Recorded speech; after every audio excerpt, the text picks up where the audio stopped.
Like, I remember really well during the pandemic at a certain point, I took off my bra for 3 years. Here I am, just trying to be myself. It's a crazy world, looking to find my place, and all they do is la la la la. I just didn't know what my actual bra size was, and neither did anybody else because every single time I went into any store, someone would measure me. I remember once I went to Victoria's Secret, I was measured by 4 different girls. They all gave me 4 different measurements. And so at that point, I remember walking into that store and stuff and I was like, "Listen, I think it's time maybe you start wearing a bra because we just every time we go out, like everyone's just staring at your fucking nipples. I always have nippleitis." I was like, "You know what? I think it's probably time." I had already gone around Italy for 2 years with no bra.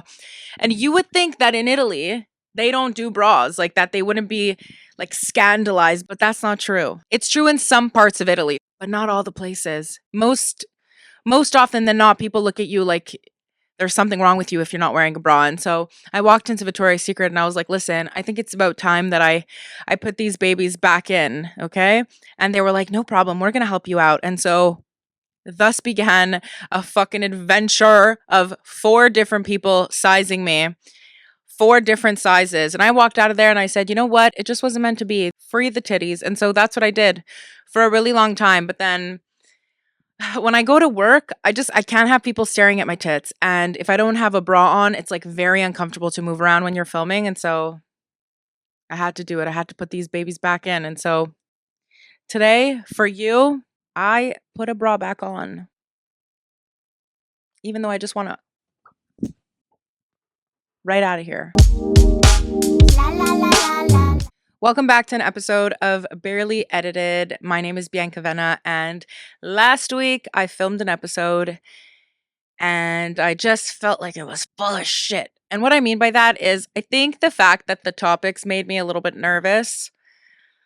I was like being way too careful with everything that I was saying. And then when I was rewatching it, I was like, who the fuck is this person? Like, that is not me. And it just didn't really feel authentic. And so as I was editing, I just kept removing a lot of pieces. And like the episode went from being like an hour to like 30 minutes. And it's just like I kept cutting down and I kept cutting down and I kept cutting down. And I thought it was where I was editing. Okay. Because as an editor, you got to move around sometimes. If I'm in the same spot for too long, I feel like I become stale and then my ideas become stale. And so I was editing in a certain spot of the house and I said, okay, you know what? We're just going to wrap it up. We're going to bring the computer to a different area. We're going to go downstairs. We're going to change room. We're going to grab a little something to eat and we're going to start again. In the process of doing that, when I plugged my hard drive back in, I don't know what I was thinking. I don't know what I clicked, but I moved something. And then next thing I knew, all I saw was episode 1, episode 2, and there was no episode 3. And I was like, that's odd because I know that I created an episode 3 and that's what I was editing. And then I came to the realization that I accidentally deleted the episode. And I said, you know what? It wasn't made to be. It just was not made to be. And I felt bad about it for a little. And then I was like, fuck it. This is the rule that I go by with clients. In the past, if anything has ever gotten deleted while I was editing, it was just, I felt like it was someone above me's way of saying, bitch, this is not your best fucking work. And trust me when I tell you I'm doing you a favor not letting you put this out. And so the minute it happened, I said, you know what? I hear you. I hear you. We listen and we do not judge. And that's what I did. I said, you know what? It just wasn't meant to be. I posted it on Instagram saying, like, should I re-edit it or should I refilm it? And I swear to fucking God, 95% of you said that I should just re-edit it. And I was like, wow, should I? And then I said, no, we're not going to do it. And so I didn't. And so here I am. I gave myself a week to kind of think about what I wanted to say. And so I found myself, my hair was done, my makeup was done. I looked really cute. I set up my light and everything. I even set up extra lights that I don't have on today. I had set them all up and I was like, okay, this is it. This is going to be a great fucking podcast. It's going to be a great episode. I sat down here and I literally was like, I was jammed. Okay. Every topic that I was saying it just wasn't coming out of my mouth. And I felt like I was just being so careful with everything I was saying. And looking back now, I think it's because I made a couple videos on TikTok last week and they all went viral. There were so many comments. And as much as I, consider myself a really tough ass bitch, sometimes I feel bad. And I don't even know if it's that I was feeling bad because like thinking about it now, I'm like, meh, it didn't really affect me that much. But I think in the moment I was just like so heated because it was like 5 days of me, like, I was just going through my phone and every 5 seconds there was like a new comment and a new comment. And there was just so many fucking comments. And some of them were nice and some of them were not nice at all. And I was answering both of them. And at a certain point, I kind of just started fucking with people. And I probably just made it worse for myself.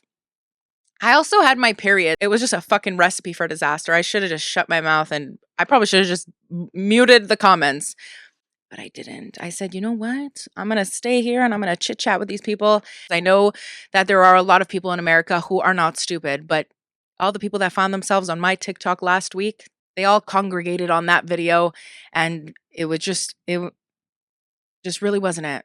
After having that experience last week, it kind of made me super like about the things that I was saying because some people just really picked apart things that I said in a video that I didn't necessarily say. Like they would take, like there was the whole video and then they would take a little part of it and they would just rip it to shit. And so because of that, I don't know, it made me act different in the podcast. And anyways, I just think that it was great.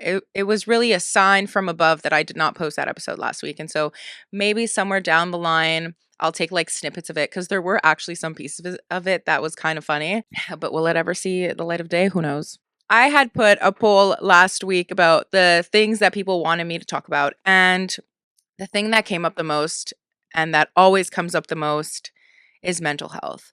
I feel like I have always been really, really open about my mental health since the first day I came online and since the first day that I started even making stories on Instagram. I was that girl who would have a mental breakdown. I would just come on her stories and be like, hey guys, I'm having a mental breakdown. And I would be bawling my eyes out.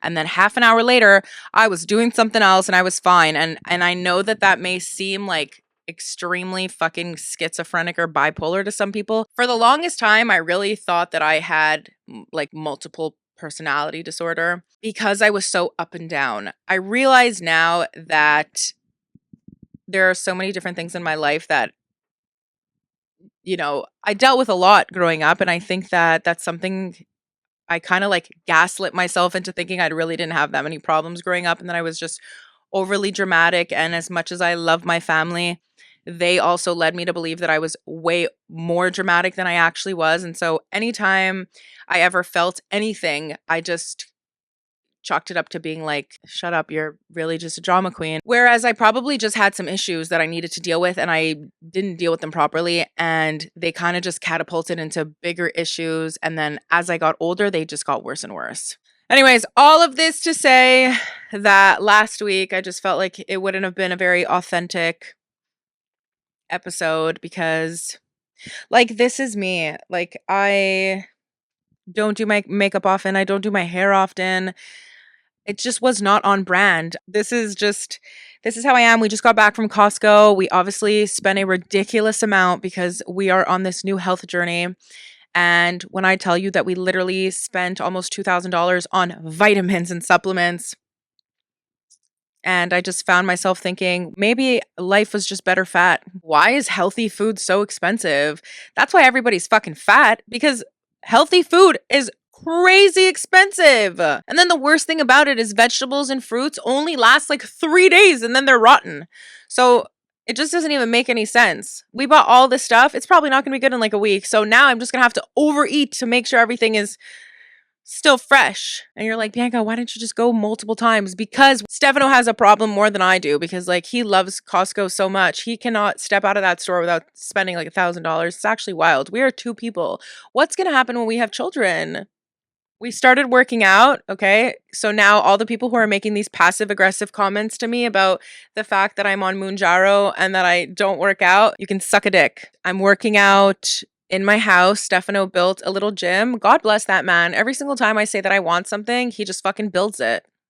I don't even know. I don't even know where he finds the room, but he does. He does. He's just sent from God. Now that we're working out and we're trying to eat healthy and we're trying to take vitamins and proteins and all that shit, I don't know how people do the whole protein thing because like it's disgusting. Like find me a protein that doesn't taste like chalk or something. Hopefully it'll get easier cuz right now it's a rough time. Stefano watched this documentary on Netflix where the guy is like trying to reverse his like body age. After he saw that, he just lost it and he was like, we got to go get all of these different vitamins so that we can integrate them into our diet and so that we could be healthy.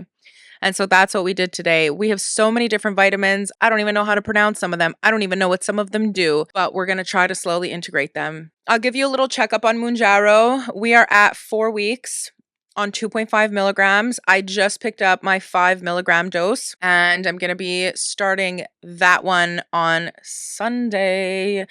I already have absolutely no appetite, so I'm kind of curious to see what double the dose is going to do. Like, how much less can I possibly want to eat? Because I don't want to eat at all, which is also why I'm trying to integrate like protein shakes and vitamins and all that stuff, because I'm definitely not getting the nutrients that I need, which is why I am exhausted all the time. That, or there's just really something going on in the world, because I feel like everybody I've spoken to lately tells me that they get tired around like 4:35 in the afternoon, which makes no sense to me because I'm really somebody that used to be able to like thrive on 3 to 4 hours of sleep. And now if I don't get minimum like 8 hours of sleep, I'm out of it.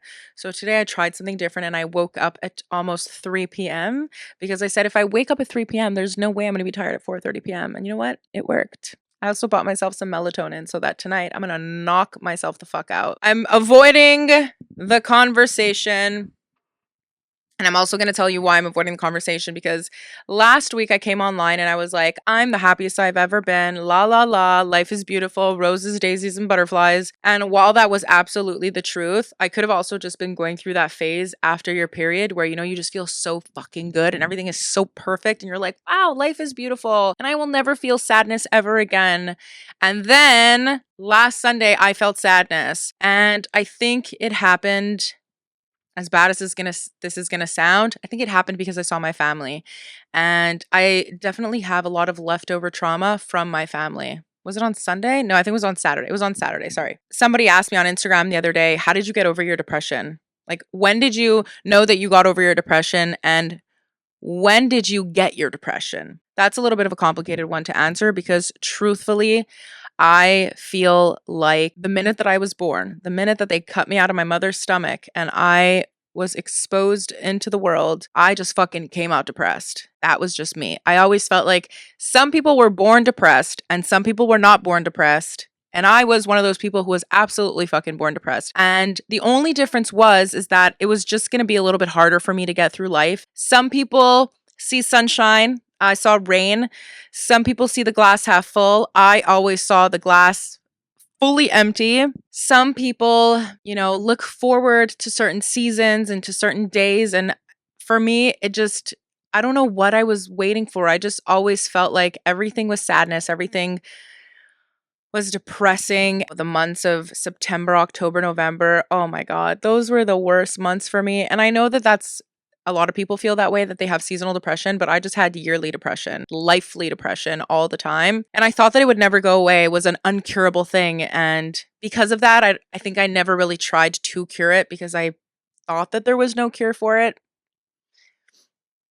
It didn't really help that people in my family also didn't really believe in depression. Like, which I kind of understand, especially coming from Italian culture. If you go to Italy and you tell someone you have anxiety, they're going to laugh in your fucking face because, like, what is anxiety in Italy? I think maybe now in 2025, it's becoming a little bit more popular because people are starting to admit that they feel sadness sometimes. But up until I would say, like, even just 2020, let's say, sadness, depression, and anxiety was not a thing. When this girl asked me, you know, when did you become depressed? I was like, bitch, when was I not ever depressed?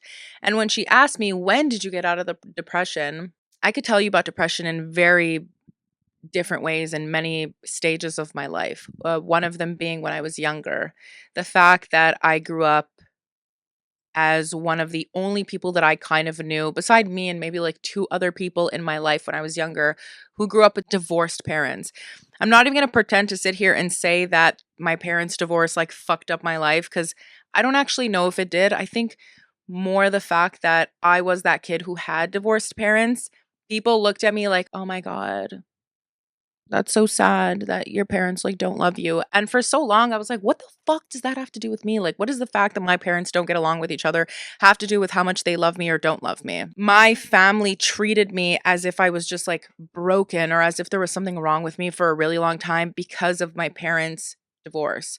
I was the only person in my family who had parents that were divorced. And I was also the only single child in my family because my aunts had, they had multiple kids. I was really the only like single child. The divorce was probably more difficult on my family than it actually was on me, and they put that on me. I think being put on antidepressants at 15 years old is probably what fucked up my life worse than anything. After that, it was kind of just like a battle, or it felt like a battle to just try to get back to myself. And so I'm not going to give you like the whole spiel of my youth. I will say that for a really long time, I just remember always thinking like I really wanted happiness and I would have done absolutely anything to get that happiness. And so I didn't understand why I would look at other people and they just like seemed happy and why I didn't feel that way. And I really tried my best to never show that around other people. And what that manifested in was that I just was not able to be alone for a really long time. And that's where things just really went south from there. If I have to say, is there something that, you know, kind of helped out with my depression? The best thing that I could say is starting a business absolutely saved my life. Starting Lonely Girl changed the entire trajectory of my life because had I not started this business, I have no fucking idea where and if I would even be here right now. For the longest time, I just felt like I had no place anywhere in the world. I didn't realize that happiness is something that you actually have to create for yourself. And happiness is not something that once you have it forever. When you are depressed, you feel like it's the end of the fucking world and that you are so depressed and that you're probably the most depressed person in the world and that nobody understands you or very few people understand you. And that's another thing. When you're depressed, you want to be around more depressed people because you just like to sulk in your depression and it feels good and it feels really comfortable. And the idea of even stepping out of that depression is like, I'm comfortable where I am. I want to stay here. And you don't even realize that subconsciously you actually like being depressed and you want to be depressed and you want to stay there and you're doing it to yourself. When I took a step to step out of my comfort zone and do something that I was not doing, okay? Even though in the beginning I really didn't want to do it because when I started my business, it was not because I woke up one morning and I said, I'm ready not to be depressed. No, no. It was because I was in another relationship, okay? Another failed relationship with another guy that I should not have been in a relationship with, made me feel unwanted, made me feel like he wanted to be anywhere else than with me. And I was tired of feeling alone. And I remember sitting in my car. I was sitting in my little Ford Focus, sitting outside my best friend Brittany's house, who was my next door neighbor at my dad's house. Like literally directly in front of her house was like the chilling area where we would just park, sit there and just smoke. I think we did that for like majority of our teenage life. I was sitting in my car alone. It was raining. It was raining so fucking hard. I still remember the sound of the rain hitting my windshield. And I just cried and I cried and I cried and I was crying so loudly, but it was meshing with the sound of the rain hitting my windshield. And I just remember thinking to myself, I am so fucking lonely. I'm the loneliest person in the fucking world. Nobody wants me. My boyfriend doesn't want me. My parents don't want me. My friends don't want me. I am alone and I will just die alone. And I don't know what happened in that moment, but I knew that if I didn't make a decision to do something different, that I was probably going to end up killing myself. That's just the truth. And it's not a pretty truth. But I was just so miserable and I knew that I needed to keep myself busy. I said, how can I keep myself busy on my own account and when I want to stay busy and not have to focus on when my friends want to hang out or when my boyfriend wants to hang out or when my parents are home? How can I actually have a little bit of control over my loneliness? I said, I got to keep busy. And as you can imagine, starting a business, okay, as complicating as it is, I didn't have any fucking clients. I didn't have any clients. I didn't even know what I was going to do for my business. At first, I thought I was going to start an editing company and I was like, this doesn't even make sense because who the fuck's going to want me to edit their stuff if I can't actually film their stuff, right? So then the issue was I was actually finding clients, but they wanted me to go edit and film. And so I didn't have a camera. I had used a camera at school, but I didn't really know how to use it very well. And I said, okay, perfect. This is something that will absolutely take up tons of time learning how to use a camera. And so took out a loan. I bought myself a camera and I said, okay, here we go. We're going to start a business. I'm already starting with like a minus $10,000, if not even more. I had pennies to my name. I still remember that day I woke up and I called Revenue Quebec and Revenue Canada And I said, I want to start a business. And they were like, okay. And I said, please stay on the phone with me because I don't know what the fuck I'm doing. And God bless them because they were so nice. Both of the people that I spoke to stayed on the phone with me for like 45 minutes as I went through all the steps online on how to create a business, how to incorporate a business. Okay. So picture this. I'm literally like 21 years old, incorporating a business with 0 clients. I think I paid like $2,000 to get my business incorporated and to get my name. Nobody told me that like I didn't actually have to incorporate my business because I was not making any money, but I was ahead of the game. So it ended up working out in the end, learning how to run a business because as much as I knew how to edit, I didn't really know how to film, okay? I wasn't taking pictures all the time. I was only filming. So all of these things took up so much time. I had to learn how to do all these things and it was extremely time consuming. So the next thing I knew, I just didn't have time to be depressed because I was so occupied. My mind was always busy. I was always thinking about, how can I film this or what can I do for this or how can I edit this? And so I was trying to sharpen my skills on how to edit.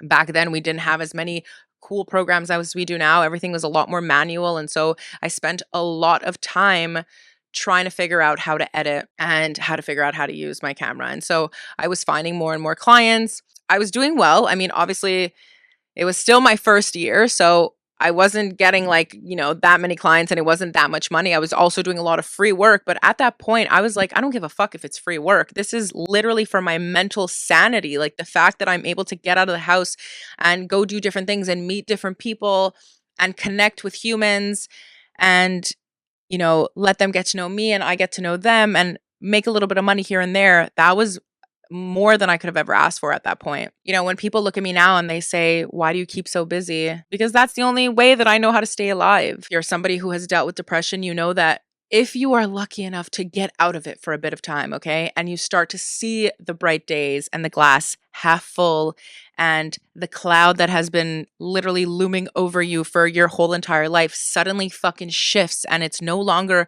sitting on top of your head and things are going well and things are falling into place, you actually convince yourself that you will never be depressed again. I have found myself saying in my own head, like, wow, I'm not depressed anymore. I'll never be depressed anymore because I'm over it. I've gone over it. And that is the biggest fucking lie that you could ever tell yourself. Because as fast as you got over it is as fast as you will fall right back into it. Picture yourself driving on a road, okay? And it has like the ditches on the side, right? And it's snowing or it's raining and you're driving. And if you're not careful, sometimes your wheel will get a little bit too close to the ditch when you're making a curve and you kind of just like swerve in for a second. That's what depression is for me. I go in and out. I go in and out. Sometimes, you get a little, a little wheel in, but you manage to get out and all is good. And you can manage to keep going straight for a while without anything happening. Sometimes it takes your wheel and you fucking catapult into the ditch and then you're just sitting there and then the dark cloud comes back and the glass is empty and you got to figure out a way to deal with it. And it happens to people who know exactly what they want in life, people who are happy in life. It happens to everybody. And I think that that's something that you need to understand, that there's nothing wrong with you, but sometimes you just feel fucking sad. I didn't realize that what I was doing was also an addiction. To fill the void of abandonment that I had, I filled it with a lot of different things, boys, drugs, alcohol, just really bad friends. Now I was filling it with work. Anytime I felt too overwhelmed, I would just pick up and leave.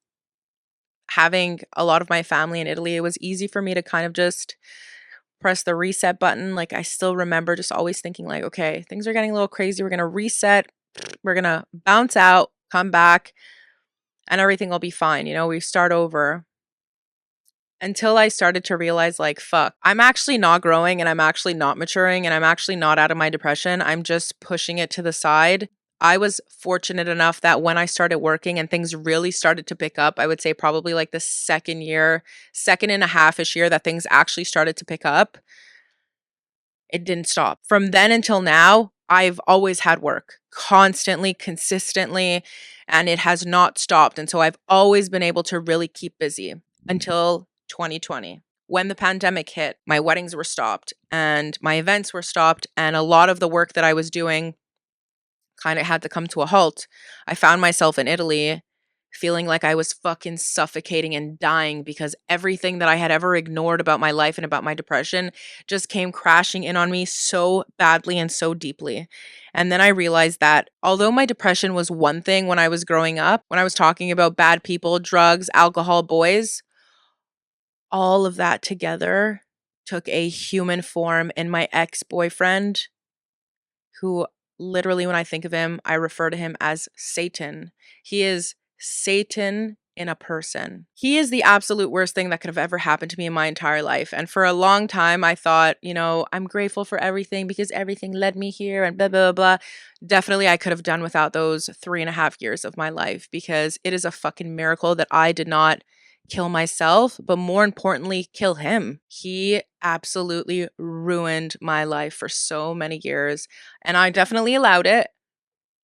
But he saw a very vulnerable 16, 17-year-old girl who was having a lot of issues with her parents and who was feeling extremely abandoned and was extremely depressed. And he preyed on that so fucking hard and had me leave my house. It was so stupid, but I did. I left my house and I went to go live with him until I was almost 20 years old. And that is time that I will absolutely never, ever, ever get back out of my life. And those 4 years of the abuse that I endured will haunt me for the rest of my life. The people who do know about this say like, "Oh, why haven't you talked about it?" And I don't remember a lot of it. Some of it I remember really well, some of it I don't. I think it was so bad that my brain just blocks it out because if I was to remember it, I would have to relive it, and the feelings were so horrendous that I think living them once was more than enough. During COVID, this all kind of came back to me. Everything that he did to me came back, and I really I had to face it all.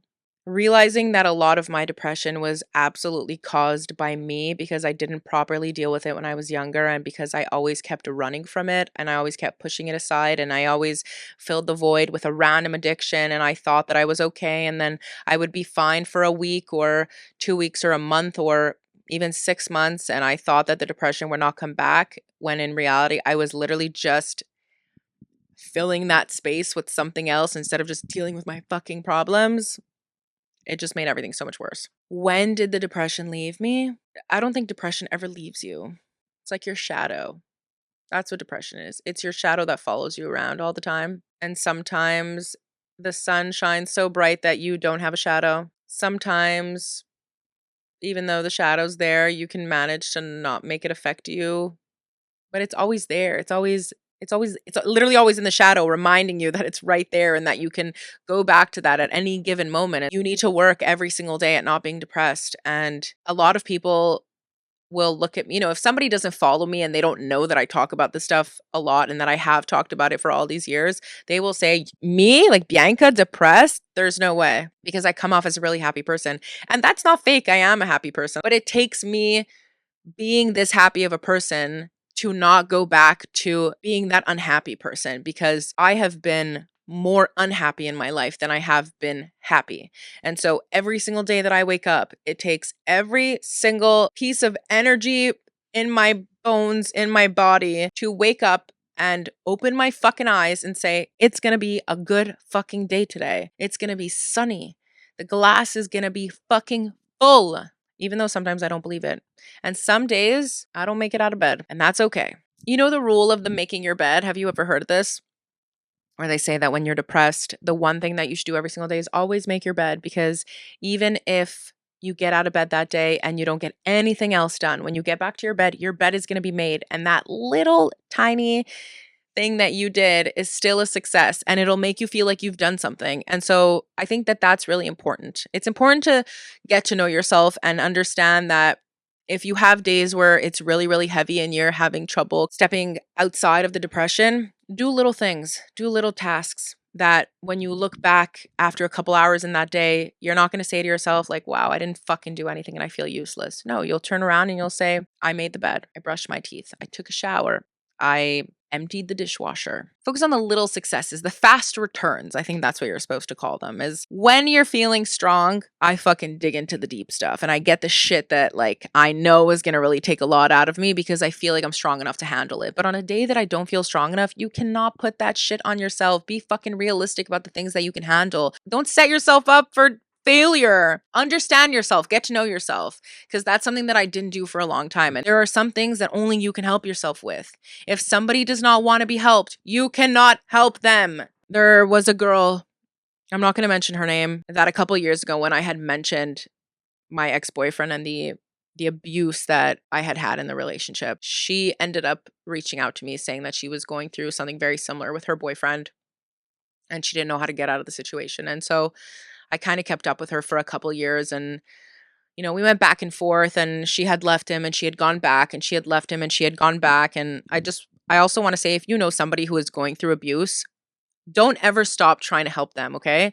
Because when I was in that situation, I think people were just so fucking afraid to say something to me because they thought I would be upset. And obviously I would have been upset. It's not that I didn't know what was going on. Trust me, I was more than fucking aware that I was getting my ass kicked on a nightly basis over the dumbest fucking shit. I knew what was happening. I wasn't stupid. I didn't know how to leave. I didn't know what to do. I didn't know what would be left of me once I left. I also didn't always get along with my parents, and so I didn't really know what I was even going to go back to. My ex-boyfriend had done so much stuff to me, okay? And when I say so much stuff, I mean, not only did he absolutely cheat on me for the full 3.5 years of our relationship with every single person that crossed his fucking path, not only did he beat the living crap out of me with his fists, with his feet, not only did he point a gun at me. Not only did he take a knife out on me, not only did he chase me around our house on New Year's Eve with a golf club trying to fucking kill me. That's not what made me leave. He ended up lying about something so small, and I think that was just the thing that tipped, everything kind of over and like really made everything end. And so if you know somebody who's in a relationship that's abusive, always be there for them and always remind them that if they want to leave, they have an option because one day they absolutely will fucking take the option. There are way too many people who stay in these relationships because they don't know where else that they could possibly go and they think that they have no one and nowhere to go if they leave this relationship. And sometimes they don't end up making it out of that relationship. After I left that relationship, I started my business. I think probably like a year and a half after that. And the crazy part is this, when I was in that relationship is where I learned how to really edit because I didn't have any friends. I didn't see my family. I didn't do anything. All I had was my computer and like videos that I had taken on my old cell phones. And so I would take those videos and I would just like make little mashups of them with music. And they would make me so happy. And so I remember when I left that relationship just thinking like, this would be such a cool job. And so that's what ended up keeping me so busy. And I think that's also what kept me busy when I was in the relationship. When I just didn't want to think about how depressed I was, I would just sit on the computer and I would edit videos and I would convince myself that everything was good and that life was great when he wasn't beating the crap out of me. You don't need to get to that point.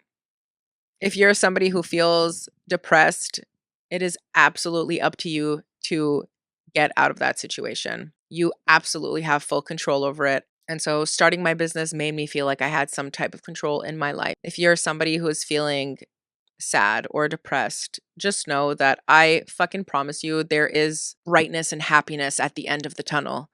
But you need to turn around and you need to look for it. You need to look around and you need to see what in your life is something that could maybe occupy your time. I'm not saying run away. I'm not saying run away and I'm not saying push aside the sadness that you feel because you do need to take the time to understand why you feel sad.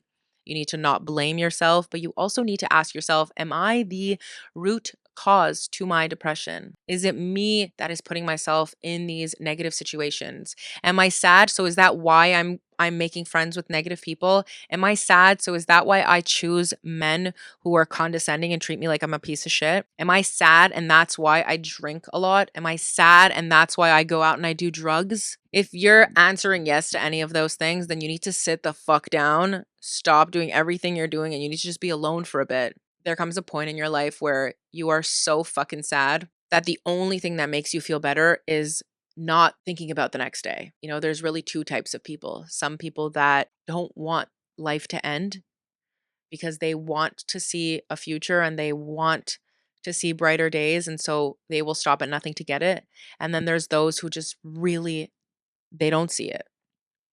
And I'm not saying that those people cannot be converted to the people who do see it, but you need to do it yourself. You need to stand up and you need to find every inch of strength that you have in your body and you need to just put it towards the next step. You need to take a next step. Everybody has something that they like doing, regardless of what it is. It could be anything. There has to be something that makes you happy in your life, even just a little bit. Even if it doesn't make you super happy, there has to be something that makes you a bit happy. Take whatever that is and turn it into something. Almost anything could be turned into a job. I can tell you that when I started my job, everybody laughed at me and kept asking me when I was going to get a fucking real job. So I promise you, anything that you want to do, you can turn it into something. Just take the first step. I'm not saying you have to do it all by yourself, but take that first step and put it towards something. I promise when you start taking your mind and you start occupying it with other things, when your mind is busy, you don't have time to be depressed. I have taken a lot of time to deal with my demons and to deal with the things that I've done and to deal with the things that have been done to me and realizing that I am not all of the horrible things that have happened to me or all of the horrible things that I have caused to happen to me. But it takes a lot of work to do that. And doing the work to get out of depression is the absolute hardest thing you will ever do in your whole entire life. There is nothing harder. There is nothing you will ever do in your life that is harder than getting past yourself. But once you do that, life is beautiful. And I'm saying that as somebody who doesn't always have the best days, but trust me when I tell you there is so much good things about life that you have to experience if you haven't yet. If you kill yourself, think about all the people that you leave behind you that are absolutely going to be destroyed. Think about all the moments that you're going to miss. I don't know if I'm going to post this whole episode because this is definitely a lot deeper and darker than I wanted to fully get into, especially on episode 3. But I feel like if I'm going to do this podcast, I need you to get to know who I am. And you have to know that as much as I'm funny and as much as I'm a happy person, it took a long time to get here. And getting here meant slaying a lot of demons.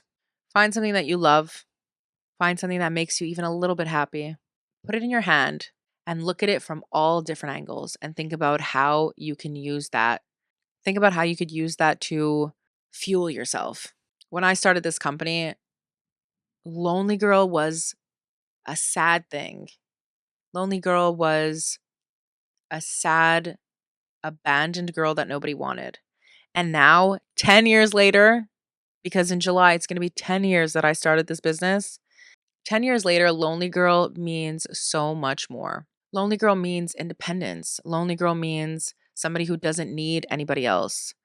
Lonely Girl means somebody who enjoys her own company, somebody who is not afraid of being lonely, but also somebody who is more than aware of the fact that no matter who it is in the world, happy, sad, everybody at some point feels a little bit of loneliness.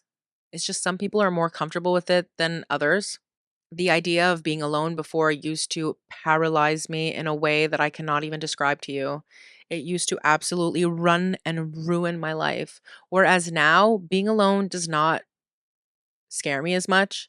I have just been through so much in my life that I feel like I could do anything. I could do anything and I can handle anything and no matter how much something hurts, I will always be able to get back up. And I think it's important that you think that way about yourself also, that no matter what life throws in your way, nothing, and I mean absolutely nothing, is forever. Whether that be good or whether that be bad, nothing is permanent. And that is the beauty. And that is also the sad part about life because while bad times don't last, good times also don't last. And I think that's also why sometimes, even if you're super happy, you feel sadness. Think about a moment where you have felt so extremely happy in your life that, you know, I don't know, with the people that you were with or in a place that you were with or something that you were doing and you were so fucking happy. And then in the back of your mind, this tiny little sadness kind of creeps in because you know that this is now a memory and it won't last forever. Life is so fast, but life is also so long. Surround yourself with people that you love. Like, if somebody does not serve you in any way, shape, or form, tell them to hit the fucking road because there are literally billions of people in the world. I promise you, you will find your people. For me, I found my best friend and my boyfriend. Okay. So, two people who are so incredibly important to me in Italy, literally like almost 10,000 kilometers away from me. So, don't panic if you're not finding people that are like your people down the fucking street or in your fucking city. You need to get up and move. Remember that you are not a tree. We are not meant to stay in the same place that we grew up. Okay. So, sometimes that's another thing. If you can't find, if you're listening to this and you're going, Bianca, I cannot find, like you, something that occupies my time or occupies my mind, think about picking the fuck up and moving. And if you're thinking, I have a job, I can't do that, blah, blah, blah. I promise you, if you want to find a remote job, you can find one. Life is very different now, especially after 2020. You can do a lot. You could do anything you fucking want. If tomorrow you wanted to just move to another place in the world, you wanted to move to Hawaii tomorrow, I promise you, you will find a way to do it. Manifestation is so fucking real. Every single thing that I have in my life, I have manifested in some way, shape, or form. But you need to really want it. I'm not saying like you're just like, oh, I wish I had this and it's going to fall in your lap. It doesn't work that way. You need to really manifest it and then you need to take steps towards things that will make that goal happen because you can absolutely do it. You just have to focus. You really have to make sure that you're focusing on the right things. Don't say that you want something and then you do things that are completely opposite or things that will not bring you closer to that goal and then say, oh, you see, manifestation doesn't fucking work because it doesn't work like that. You can absolutely have anything that you want. You just need to go and get it because nobody is going to hand it to you. And if you're going to spend your entire life waiting for something to just drop into your fucking lap, you're going to just waste your life. I feel like we've had a really good chat today. I'm sorry that I got a little deeper than maybe I wanted to. Actually, no, I'm not sorry. I'm happy that we got episode 3 kind of out of the way like this because I feel like this was a very me episode and I don't feel like I had to edit myself a lot or, change the things that I wanted to say. This is this is a little bit more of a sensitive episode, but I want you to hear it and I want you to know that you can do anything that you want in your life. I fucking promise you.